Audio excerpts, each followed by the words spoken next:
ఏఎల్పురంలో ఘనంగా అల్లూరి వర్ధంతి వేడుకలు పాల్గొన్న బీజేపీ రాష్ట్ర అధ్యక్షుడు పివిఎన్ మాధవ్. గులగొండ మండలంలో ఏఎల్పురం గ్రామంలోని అల్లూరి సీతారామరాజు పార్కులో బుధవారం అల్లూరి సీతారామరాజు వర్ధంతి వేడుకలను ఘనంగా నిర్వహించారు.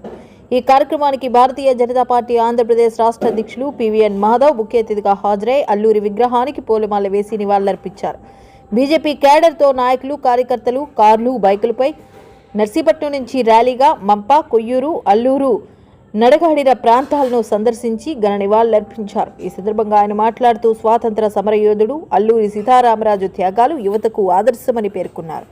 ఈ కార్యక్రమంలో బీజేపీ నాయకులు గాదే శ్రీనివాసరావు తదితరులు పాల్గొని అల్లూరి సేవలను స్మరించుకున్నారు. స్థానిక నాయకులు, కార్యకర్తలు, యువకులు పెద్ద సంఖ్యలో పాల్గొన్నారు.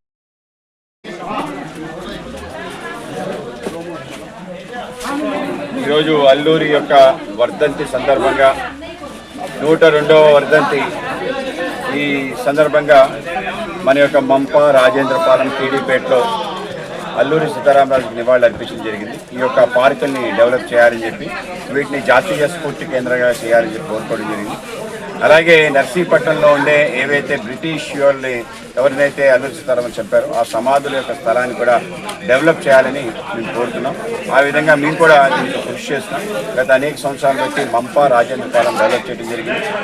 కేడీపేట ముందు నుంచి సర్వాంగ సుందరంగా తయారైంది. కేడీపేట లాగే మంప, రాజేంద్రపాలెం తయారవ్వాలని చెప్పి, తద్వారా అనేక మంది యువకులు వెళ్ళి అది సందర్శించి వాళ్ళు కూడా స్వతంత్రం ఏ విధంగా వచ్చింది ఈ దేశానికి, మన దేశభక్తులు ఏ విధంగా వాళ్ళ యొక్క ప్రాణత్యాగం చేశారనే విషయం ప్రజలకు తెలుస్తుంది. కనుక ఈ యొక్క అల్లూరి నడయాడిన ప్రదేశాలని జాతీయ స్ఫూర్తి కేంద్రాలుగా చేయాలని మేము కోరుతున్నాం. అలాగే ప్రభుత్వం ఇప్పటికే వర్ధంతి జయంతిని అధికారికంగా చేస్తుంది. అలాగే మన యొక్క అల్లూరి జిల్లాగా మన్యం జిల్లాని ప్రకటించడం, అలాగే మన యొక్క ఇంటర్నేషనల్ ఎయిర్పోర్ట్ భోగాపురం కూడా అల్లూరి సీతారామరాజు పేరు పెట్టడం కూడా చాలా సంతోషించాల్సిన విషయం. ప్రభుత్వాన్ని సందర్భంగా అభినందిస్తాం. రాబో కాలంలో అల్లూరి సంబంధించిన స్ఫూర్తి అన్ని రకాలుగా వ్యాప్తి చేయడానికి అందరూ కలిసి కృషి చేయాలి. భారతీయ జనతా పార్టీ కూడా ఈ పనిలో ముందుండి పనిచేస్తుందని తెలియజేస్తాం.